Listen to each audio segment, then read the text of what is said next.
Pemilihan umum telah menipu kita, seluruh rakyat dipaksa gembira. Hak demokrasi pura-pura, rakyat kita belum merdeka. Pilihlah wakilmu yang suka memperdaya, perusak amanah yang setia. Di bawah undang-undang negara Konoha, kita menuju ke penipuan umum. Pemilihan umum telah menipu kita. Assalamualaikum warahmatullahi wabarakatuh. Salam Om Swastiastu, Namo Buddhaya, salam kebajikan dan salam sejahtera untuk kita semua. Saudaraku sebangsa dan setanah air, para penonton kanal YouTubeku yang sangat saya hormati dan sangat saya cintai. Masih dengan topik tentang pemilihan umum di tahun 2024. Dalam beberapa menit ke depan, saya Sainai akan menemani pemirsa sekalian dengan cuplikan-cuplikan video yang begitu menarik. Dan juga ada beberapa cuplikan video kocak yang bisa menghibur kita semua. Dengan demikian, saya ingin mengajak pemirsa sekalian, mari kita bersama-sama mendengarkan tanggapan-tanggapan dari netizen dan juga cuplikan-cuplikan video kocak yang bisa menghibur kita semua. Mari kita simak bersama-sama. Memangnya Prabowo menang dipilih siapa kalau bukan rakyat? Bukan, menurut saya itu bukan rakyat yang milih. Soalnya di quick count itu ya, nomornya sudah sakti semua ya. Begini bagi thread ya, bukan. Itu yang milih itu bukan rakyat itu ya. Terutama dipilih Jokowi ya, penguasa yang punya quick count ya, dan sistemnya itu yang punya. Begitu, itu yang pertama. Yang kedua, dipilih makhluk halus segala macam, contohnya kayak jin. Kenapa saya bilang kayak itu? Dikarenakan jin gimana itu sakti. Jadi meskipun nomornya bertambah semua TPS bertambah begitu nomornya. Itu kan sakti namanya. Itu dipilih oleh jin. Jadi yang ngubah itu mungkin jin di dalamnya ya. Misalkan punya Anies 75% ya. Punya Prabowo yaitu langsung 150%. Opuh. Itu kecanggihan jin ya. Itu dipilih jin itu. Jangan takut, jangan khawatir. Ini kentut bukan petir. Bagi nil, bagi tel, bagi tal, bagi tol, bagi nyot, bagi cret, trot. Itu yang pertama. Terus yang kedua. Yang kedua ini kecurangan ya, yang dilakukan oleh Bapak Presiden Jokowi. Begitu, bagi nil, bagi cret, bagi cerat, bagi trot, cit ya. Bagi nyen, bagi nol. Apa Pangeran Medina kecurangannya? Ya, kecurangannya yaitu pertama, yaitu menurut saya yang paling dilihat oleh publik, yaitu nomor 2, yaitu membagi-bagikan bansos ya di depan istana. Bagi nil, bagi cret, bagi cerat, bagi trot, kayak ngemes-ngemes begitu ya. Padahal itu seorang presiden tidak boleh melakukan kayak itu. Bagi nyen, bagi nyang, bagi nyong, bagi cret, bagi trot. Itu yang pertama. Ya, bukan yang pertama, yang kedua. Yang kedua yaitu bagi-bagi bansos ya. Seakan-akan ini Bapak Jokowi ini ke masyarakat ini seolah-olah bagus. Pokoknya bekerja bagus ke rakyatnya, ngasih apa segala macam. Nah, itu bansos itu ya. Jangan bilang kalian itu misalkan yang merasa dikasih di depan istana, itu jangan merasa itu dikasih Jokowi. Itu uang rakyat, uang saya, uang kita semua. Begitu ya, uang kita seluruh rakyat Indonesia. Bagi nyen, bagi nyan, bagi nyon. Terus ngasih bansos dibarengin dengan anaknya yang calon presiden ya, dibarengin sama anaknya yang calon presiden. Begitu ya. Ngasih beras seakan-akan ini berasnya atau bansosnya ini seakan-akan dari Bapak Jokowi supaya terpilih. Bagi nil, bagi cret anaknya. Bagi nil, bagi tel, bagi tal, bagi tol, bagi crul, bagi cot, bagi nyong. Ini ya. Pokoknya untuk para sahabat dimanapun Anda berada ya, carilah pemimpin. Meskipun kalian udah terlanjur nyoblos 02, beralih ya, meskipun kamu sudah terlanjur nyoblos 02 misalkan, kamu mikir-mikir misalkan beralih, ayo dukung Anies. Begitu, Anies Baswedan, dukung. Begitu, misalkan kamu ada rasa gimana ya nyesel nyoblos 02, enggak apa-apa, ungkapkan bahwasanya kamu ini dukung Anies. Beginian, ya. Bagi cret, ya. Begitu, bagi tel, bagi tol, cret.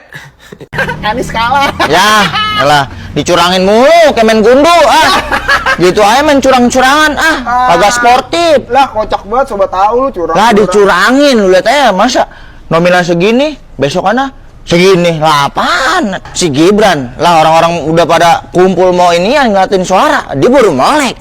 Mandi gue belum. Prabowo gue masih aku berenang gitu ngobak, bener ngobak di waduk kawan. Biar agak ini asam urat. Kalau menurut lu curang, laporannya ke MK. Apaan? Masa kurung.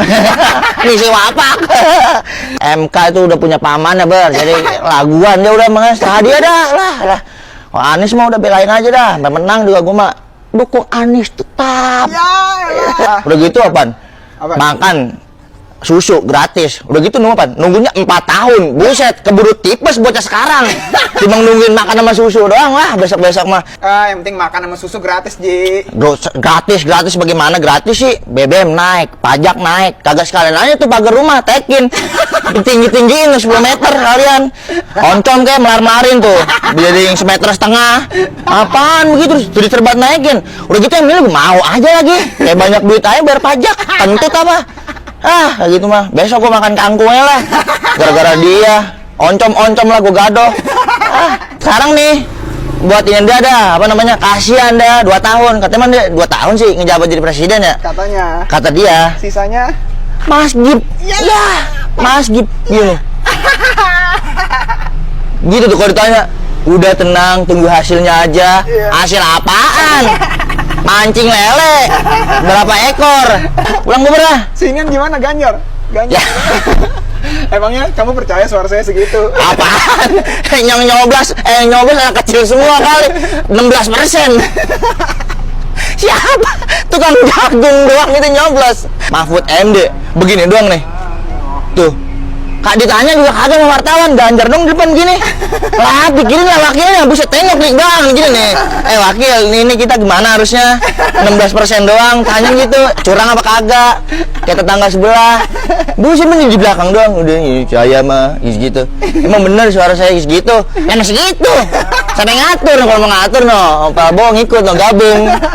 Kentut. Mahfud, Ganjar, makanya jangan pakai Parsiti. Datang kampanye pakai Parsiti. Pakai tank top sekalian. Makan cucur besok lah gua. Pulang gober.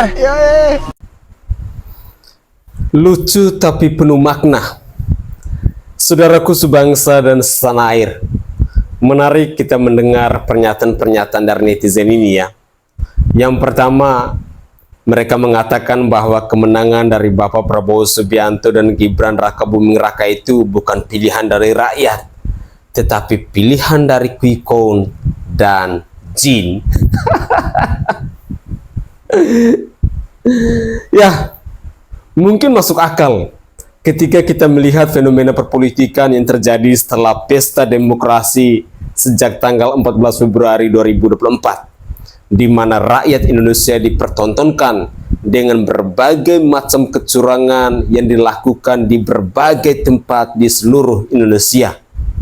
Rasa-rasanya bahwa kecurangan ini memang sudah diatur secara sistematis, secara terstruktur dan masif. Sehingga sampai hari ini pun di media sosial masih ramai diperbincangkan tentang kecurangan-kecurangan yang begitu luar biasa. Bagaimana tidak, dalam satu TPS suaranya bisa mencapai 136.000 lebih, yaitu terjadi di Jawa Barat. Luar biasa. Tentu kita sebagai rakyat jelata, ketika kita mencoba untuk berpikir dengan menggunakan logika akal sehat, bahwa di dalam satu TPS itu aturan dari KPU maksimal suara yang bisa terkumpul hanya mencapai 300 suara. Tetapi apa boleh dikata bila pada akhirnya di dalam sebuah TPS suaranya sampai 600, sampai 800, sampai 1000, dan yang paling sadisnya sampai 136.000 lebih. Mengalahkan suara dari satu kabupaten. Ini luar biasa. Artinya di sini kita bisa menilai bahwa kualitas pemilu di tahun 2024 ini memang benar-benar paling bobrok. Memang benar-benar paling brutal. Pesta demokrasi yang adalah event tahunan selama 5 tahun sekali itu di Pilpres 2024 ini benar-benar dinodai dengan sebuah peristiwa kecurangan yang tidak masuk di akal. Lantas kita sebagai rakyat Indonesia, maukah kita bangsa ini dipimpin oleh orang-orang yang menang karena hasil dari sebuah kecurangan seperti ini? Dalam parodi ngakak yang kita simak bersama-sama, ada 2 cuplikan video tadi. Saya secara pribadi memperoleh sebuah pesan yang begitu mendalam bahwa bangsa ini, nilai demokrasi di negara kesatuan Republik Indonesia ini sudah benar-benar hancur. Entah sampai kapan kita serahkan semuanya ini kepada pihak-pihak yang berwenang. Entah itu dari KPU-nya, dari Bawaslu-nya, dari Mahkamah Konstitusinya, maupun dari orang nomor 1 di Republik ini. Jika mereka tidak mampu untuk mengambil keputusan yang bijak, yang seadil-adilnya, maka saya sangat yakin dan percaya bahwa akan ada kegaduhan yang begitu luar biasa yang akan terjadi di pesta demokrasi tahun 2024 ini. Kemarin kita baru saja menyaksikan peristiwa aksi unjuk rasa yang begitu luar biasa, bahkan adanya keributan di depan kantor KPU, di mana aksi unjuk rasa ini dilakukan oleh kelompok atau kubu dari Bapak Anies Rashid Baswedan yang dengan tegas mereka menolak tentang pemilu curang yang terjadi di tahun 2024 ini. Orang-orang yang cerdas, orang-orang yang terdidik, orang-orang yang masih mampu untuk menggunakan logika akal sehat mereka pasti akan melihat dari berbagai macam aspek terkait dengan kecurangan di pesta demokrasi tahun 2024 ini. Seorang Presiden Joko Widodo, ketika saya menyimak dalam beberapa cuplikan video, beliau hanya mengatakan bahwa jika ada temuan pelanggaran, silakan itu dilaporkan ke pihak yang berwajib, baik itu ke Bawaslu, baik itu ke KPU, mungkin akan terjadi sampai di pengadilan. Ya, bagi saya secara pribadi, seorang Presiden Joko Widodo ketika beliau mengeluarkan statement seperti ini, itu adalah hal yang normatif. Padahal fakta di lapangan, kita melihat bersama-sama, ada berbagai macam cuplikan video yang disajikan di media sosial tentang bentuk-bentuk kecurangan yang seolah-olah sudah diatur secara sistematis. Sekali lagi, rakyat Indonesia sampai hari ini pastinya mereka masih menunggu dengan hasil rekapitulasi dari KPU. Untuk hasil quick count, rakyat pastinya tidak akan percaya lagi karena melihat fenomena-fenomena kecurangan yang ditemukan dalam situs resmi dari KPU, yakni Sirekap itu, yang seolah-olah sudah diatur secara masif. Walaupun pihak KPU telah melakukan permintaan maaf kepada rakyat Indonesia dengan alasan bahwa kami hanyalah manusia biasa. Oke, selanjutnya saya masih mengajak pemirsa sekalian, mari kita bersama-sama menyimak kembali cuplikan-cuplikan video terkait dengan pesta pemilu di tahun 2024 ini. Mari kita simak bersama-sama. Janganlah teriak-teriak curang. Ada bukti langsung bawa ke Bapak. Janganlah berkata curang, kalau ada kecurangan laporkan ke Bawaslu. Ya memang itulah pernyataan normatif yang harus disampaikan oleh seorang presiden ya. Gitu. Saya adalah pendukung Jokowi Tulen 2014-2019 ya, karena memang kinerja pemerintahnya baik sekali. Dan saya berharap bahwa Jokowi adalah seorang negarawan sejati yang meninggalkan legasi yang baik dan sebagai role model bagi bangsa Indonesia untuk memilih pemimpinnya ke depan, ya kan? Gitu. Tapi dengan pemilu kali ini pandangan saya ke beliau berubah 180 derajat. Ternyata beliau bukan seorang negarawan, tapi seorang politikus biasa saja yang ingin anaknya memenangkan konstelasi daripada pemilu hari ini menjadi cawapres dengan cara apapun ya. Ya bisa kita lihat dalam film Dirty Vote menjelaskan semuanya. Dan saya harap bangsa Indonesia akan selamat dalam 5 tahun ke depan. Dengan selamat saja sudah alhamdulillah ya. Tapi kalau berharap lebih baik, saya meragukan itu. Karena apa? Kepemimpinan 02 tidak punya track record yang mendukung untuk bisa menjalankan pemerintah dengan lebih baik. Ya, itu saja. Assalamualaikum warahmatullahi wabarakatuh. Merdeka! Ji, calegmu menang di TPS-ku. Emang gak salah kalau kamu yang jadi tim suksesnya. Ya iyalah Dam, secara aku ngasih satu kepala 200 di hari H lagi. Orang-orang apa? Amin 7, uangnya udah habis, ya nggak mungkin dipilih. Menang dari hasil serangan Fajar kok bangga. Maksudmu apa ngomong kayak gitu? Kamu kalau calegmu kalah nggak usah nyari kesalahan orang lain. Yang nyari kesalahan tuh siapa? Pokoknya 5 tahun ke depan kamu jangan protes kalau caleg pilihanmu gak perhatikan wilayahmu. Kok bisa kamu ngomong kayak gitu? Ya karena mereka sibuk ngembalikan uang yang sudah dikasih ke kalian. Ah, munafik kamu, Pin. Pantas dibenci banyak orang. Gak masalah aku dibenci banyak orang. Yang penting aku tidak menormalkan hal yang salah.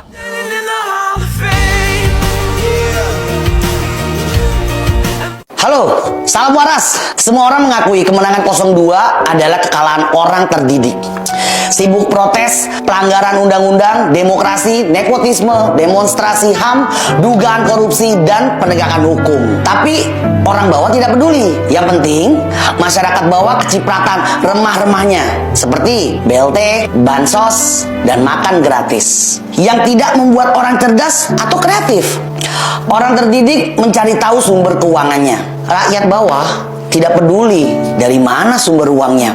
Apakah dari tambang ilegal, pembalakan utang, dan korupsi. Yang penting mereka kebagian. Jadi jelas, kebodohan dan kemiskinan dan pemandulan hukum dipelihara negara. Agar siapapun yang nantinya berkuasa bisa mempertahankan kekuasaannya dengan memanfaatkan mereka. Buktinya, walau kita sudah gonta-ganti Menteri Pendidikan dan Presiden, minat baca, budaya literasi, dan mutu pendidikan kita tetap terendah di dunia. Padahal dana besar sudah digelontorkan, tetapi dibelokkan untuk pendidikan yang membuat orang berpola pikiran status quo, tapi bukan orang cerdas. Begitu terus negara ini berproses tanpa kesudahan. Indonesia emas, impian yang tidak jelas dan tidak terukur. Impian yang jika ditanya, kita juga tidak tahu kemana negara kita infrastrukturnya ya. Kecerdasan dan hukum di nomor 2 kan. Mereka lupa bahwasanya infrastruktur yang dibiayai dengan uang triliunan dan waktu yang bertahun-tahun, proses yang sangat lama, akan hancur dalam sekejap jika masyarakatnya bodoh, pesimis, dan apatis. Kita sudah mengalami kehancuran di tahun 1998. Jakarta dan kota-kota besar hancur dalam sekejap.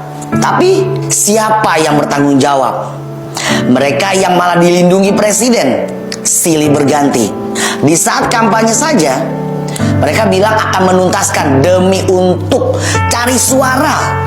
setelah menang, mereka tidak melakukan apapun, tapi malah berpelukan.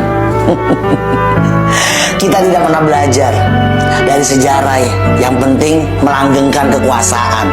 Budaya literasi yang rendah membuat masyarakat kita mudah diombang-ambingkan pikirannya, bahkan dibuat percaya propaganda dan tipu muslihat. Selamat merenungkan. Jujur ya, saya secara pribadi dari tahun 2014, 2019 ketika seorang Presiden Joko Widodo berkuasa di bangsa ini, saya adalah salah satu putra NTT yang selalu getol membela Bapak Presiden Joko Widodo. Karena di mata saya, seorang Presiden Joko Widodo adalah sosok pemimpin ideal yang pernah saya temukan sejak Indonesia ini merdeka. Track record, rekam jejak, perjuangan yang begitu luar biasa yang dilakukan oleh Bapak Presiden Joko Widodo. Saya sendiri harus acungi jempol. Telapak kaki dari Presiden Joko Widodo telah menelusuri semua pelosok negeri ini, dari Sabang sampai Merauke, dari Pulau Miangas sampai Pulau Rote. Tetapi menjelang 1 tahun terakhir ini, sosok Presiden Joko Widodo itu benar-benar berubah. Dari dulu yang pernah saya kenal, dari dulu yang pernah saya getol membela beliau habis-habisan, saya secara pribadi merasa kecewa. Saya menyesal kenapa seorang Presiden Joko Widodo bisa berubah sedrastis ini. Banyak sekali komentar di channel YouTube saya yang menghujat saya, yang mencaci maki saya ketika mereka mempelajari, mereka melihat track record saya yang dulunya habis-habisan membela Bapak Presiden Joko Widodo. Lantas di Pilpres 2024 ini saya tidak mengikuti telunjuk dari Bapak Presiden Joko Widodo. Jawaban saya sangat sederhana, bahwa saya akan tetap konsisten berada di jalan yang baik, di jalan yang benar dalam mempertahankan kedaulatan di negara kesatuan Republik Indonesia ini. Suara saya adalah suara kebenaran. Suara saya demi membela NKRI. Suara saya demi menjaga Pancasila dan Undang-Undang Dasar 1945. Walaupun banyak sekali teman-teman saya yang menghasut saya, yang mengajak saya untuk mendukung, untuk mengikuti telunjuk Bapak Presiden Joko Widodo, saya katakan tidak. 1 tahun terakhir ini, Bapak Presiden Joko Widodo yang sangat saya hormati, yang sangat saya cintai, beliau benar-benar sudah berubah. Tidak lagi seperti Bapak Presiden Joko Widodo yang saya kenal. Kecewa iya, menyesal iya, tetapi saya hanyalah rakyat jelata yang tidak punya power kekuasaan, yang tidak punya kapasitas untuk menentang. Saya hanya bisa bersuara, berada di titik kebenaran, berada dalam jalur-jalur yang benar, yang baik, demi menjaga, demi merawat bangsa ini menjadi lebih baik dari hari ini. Saya berusaha untuk tetap taat kepada aturan konstitusi yang berlaku di negara kesatuan Republik Indonesia ini. Beberapa waktu yang lalu, ketika film dokumenter yang berjudul Dirty Vote itu ditayangkan, jujur, saya secara pribadi sebenarnya merasa malu. Malu ketika track record atau rekam jejak digital dari seorang Presiden Joko Widodo yang dari awal sudah mengatain bahwa Gibran belum siap, Gibran belum cukup umur, hingga pada akhirnya beliau mengatakan bahwa saya sebagai orang tua hanya bisa memberikan doa restu. Di mana kira-kira nilai konsisten dari seorang pemimpin yang menurut saya beliau adalah pemimpin yang ideal ternyata sirna tanpa sisa? Ada pula narasi-narasi yang mengatakan bahwa Gibran itu adalah anak dari seorang Presiden Joko Widodo. Kita harus mengikuti telunjuk dari Bapak Presiden Joko Widodo sebagai bentuk ucapan terima kasih kepada beliau yang telah membangun bangsa dan negara ini, dan terlebih khusus yang telah membangun Provinsi Nusa Tenggara Timur. Sekali lagi saya tetap komitmen, saya tetap konsisten dengan suara hati saya bahwa tidak, saya harus tetap berada di jalan yang benar. Saudaraku sebangsa dan setanah air, saya yang adalah rakyat jelata masih mampu untuk berpikir, untuk merawat bangsa dan negara ini. Caranya saya sangat sederhana. Saya bukan orang partai, atau saya bukan pribadi yang tergabung di dalam partai politik tertentu. Saya hanyalah seorang rakyat jelata. Tetapi suara hati saya tetap komitmen, tetap konsisten untuk tetap berada di jalan yang benar. Yakni saya tetap konsisten untuk menjaga nilai-nilai demokrasi di negara kesatuan Republik Indonesia ini. Tetap konsisten untuk merawat Undang-Undang Dasar dan Pancasila yang sudah mendarah daging dalam diri kita, bangsa Indonesia. Semoga saja cuplikan-cuplikan video di season kedua ini, walaupun ada berbagai cuplikan video yang lucu, tetapi setidaknya bisa menyadarkan kita bahwa makna atau nilai demokrasi yang ada di negara kesatuan Republik Indonesia saat ini tidak dalam keadaan baik-baik saja. Mari kita buka mata hati kita. Mari kita berpikir secara waras dengan menggunakan logika akal sehat kita. Mari kita lanjutkan lagi. Betul-betul pemilu paling gila sepanjang sejarah. Idealnya setiap TPS itu kan maksimal suaranya cuma 300. Ini kok ada TPS yang suaranya itu sampai 700, 800, nggak 1000 sekalian. Betul-betul pemilu paling gila, Rek. Jangan dirungkat. Dalmas persiapan. Ancaman. Jangan saya goblok. Madam siapkan komandan. Madam dan pelindung siapkan. Ya, Anda sudah memprovokasi dengan pembakaran ban sangat dekat dengan polisi. Polisi juga punya nyawa, polisi juga manusia.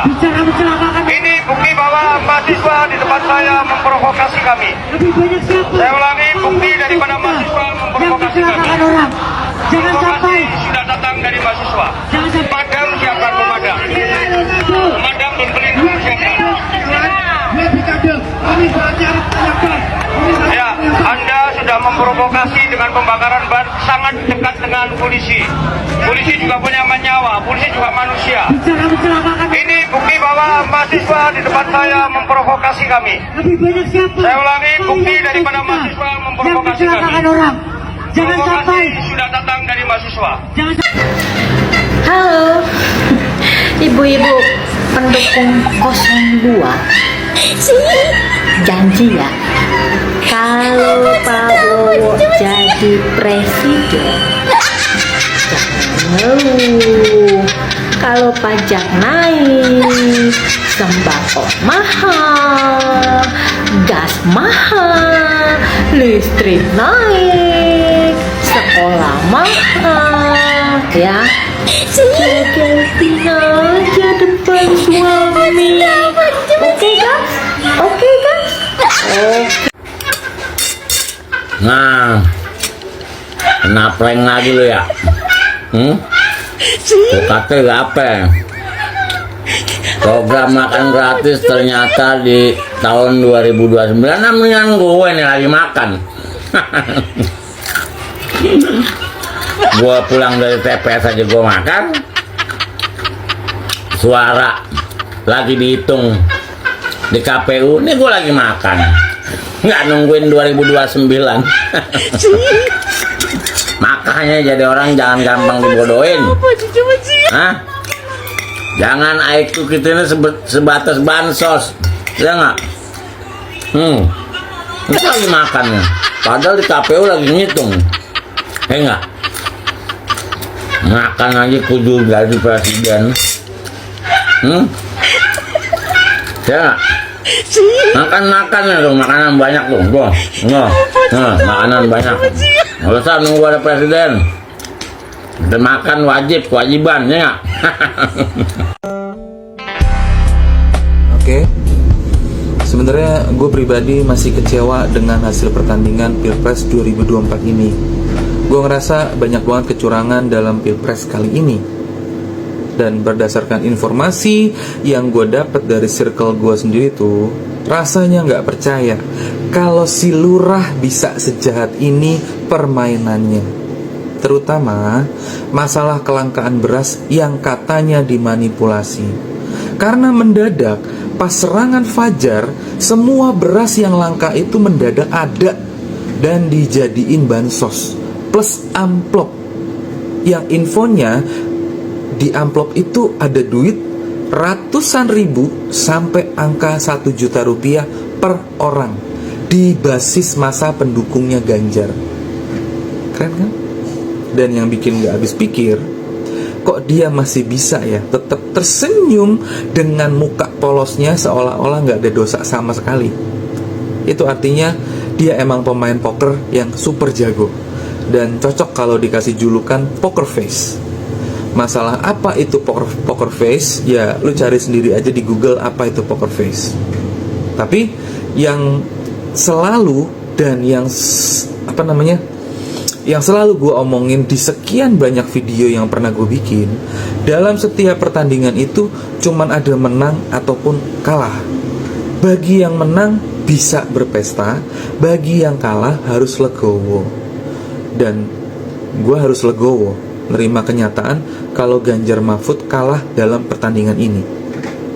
Terus ada juga temennya gue tuh yang bilang, lu tuh harus laporin, ini tuh curang, lapor ke Bawaslu, dan kalau udah mentok langsung aja bawa ke MK. Gue cuman senyum doang, terus bilang, lu tau gak sih kalau pamannya si Samsul yang udah menjual dirinya jadi perusak konstitusi, kabarnya sekarang balik lagi jadi ketua MK. Terus lu mau bikin laporan ke dia dan berharap dia bakalan adil? Forget it, sob. Setidaknya gue dan semua teman-teman gue udah berjuang semaksimal mungkin dalam kontestasi Pilpres ini. Gue gak pernah nyesel pernah berjuang bersama teman-teman semua. Gue gak pernah nyesel ngedukung Ganjar Mahfud. Ini bakalan jadi pengalaman yang manis bagi kami, bagi gue, dalam memperjuangkan demokrasi di Indonesia. Masalah kedepannya gue bakalan jadi oposisi atau netral atau apapun masih belum tahu. Tapi yang pasti gue berani nongol dan bicara seperti ini adalah demi tegaknya demokrasi, bukan demi anak haram konstitusi. Apa lo? Selamat buat Prabowo Gibran, semoga bisa amanah, semoga bisa jadi pelajaran ke warga kalau orang yang gagal lagi, nyoba lagi, akhirnya bisa berhasil. Kalau punya banyak duit. Ingat Pak, rakyat masih butuh parkir gratis. Ini 01 sama 03 pasti heran nih, kok bisa kalah ya sama yang kosong banget. Lawannya anak RI 1, apa yang diharapin? Harus mah yang kaget si Komeng tuh. Dia bilang, kok gue bisa menang ya? Kampanye jarang menang. Udah pokoknya nggak usah pada teriak kecurangan ini kecurangan itu, nggak usah, semuanya pada curang. Cuman beda porsi doang, udah nggak usah sok-sok suci. Udah langsung buruan dilantik lah, biar cepet, biar beres gini-ginian tuh, biar nggak usah pada ribut mulu. Oke?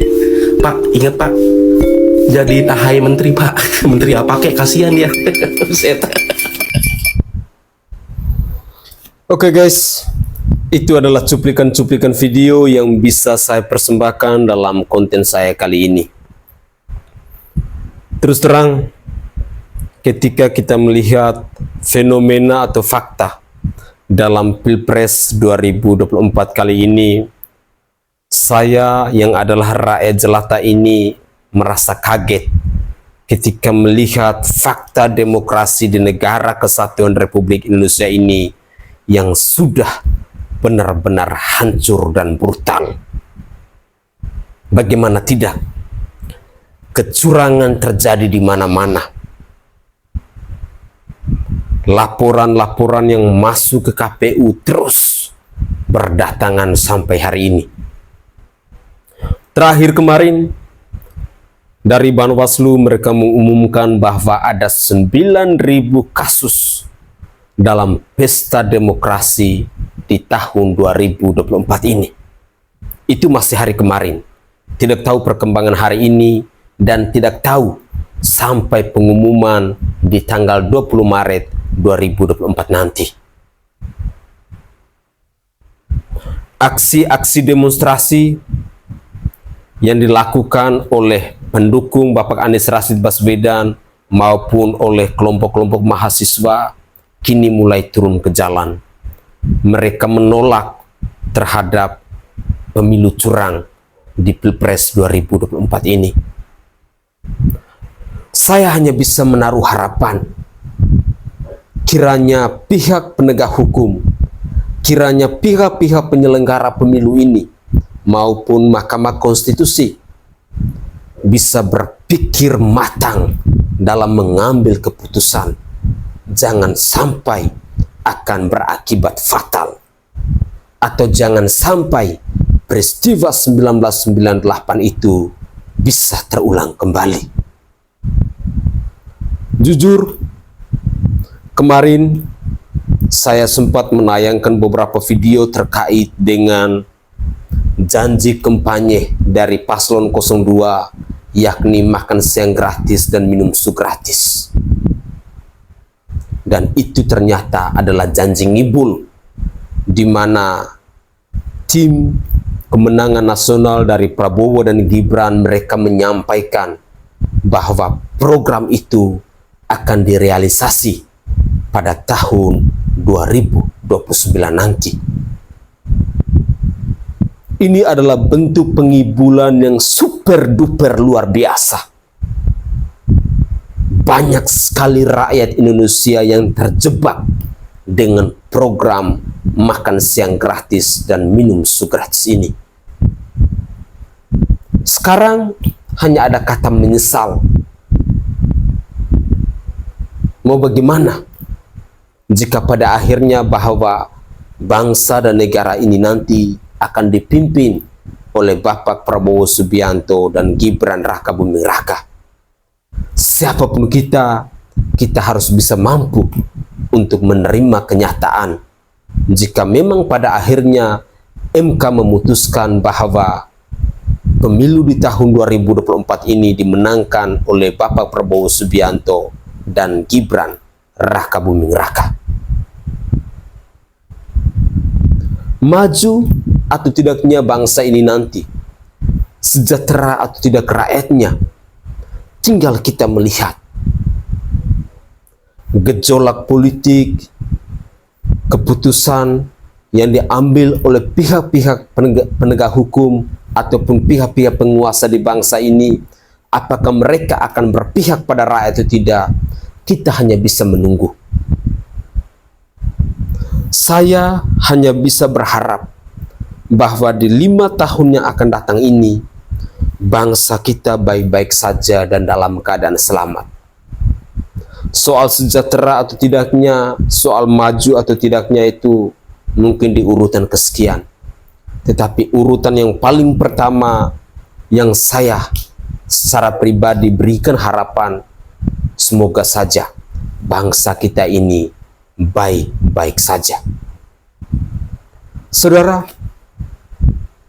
cuplikan video dari awal sampai akhir semoga saja bisa menambah informasi baru buat kita tentang gejolak perpolitikan sejak pesta demokrasi tahun 2024 ini dilaksanakan.